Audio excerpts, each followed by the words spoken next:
জামায়াতে ইসলামী ক্ষমতায় গেলে সর্বপ্রথম দেশ দুর্নীতিমুক্ত করা হবে বলে মন্তব্য করেছেন দলের নায়েবে আমির এটিএম আজহারুল ইসলাম।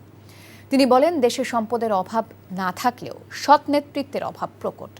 বিকেলে ফরিদপুর শহরে জেলা জামায়াতের আয়োজনে গণসমাবেশে তিনি কথা বলেন। আজহার বলেন, যারা দেশকে ভালোবাসে না তারা নিজেদের আখের গোছাতে ব্যস্ত থাকে, দুর্নীতি করে সম্পদ বিদেশে পাচার এবং নেতাকর্মীদের অসহায় করে পালিয়ে যায় বিদেশে। জামায়াতে ইসলামী ক্ষমতায় গেলে সততার সঙ্গে কাজ করে দুর্নীতিমুক্ত সমাজ গড়ার প্রত্যয় ব্যক্ত করেন দলটির নায়েবে আমির।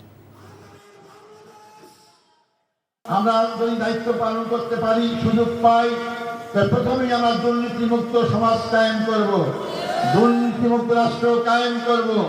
বাংলাদেশের সবচেয়ে বড় সমস্যা, আমাদের দেশের বড় সমস্যা দুর্নীতি। আমার দেশের সম্পদের কোনো অভাব নয়, আমার দেশের অভাব সব নেতৃত্বের। আমার দেশ গরিব নয়, 54 বছর গরিব করে রাখা হয়েছে আমার দেশকে।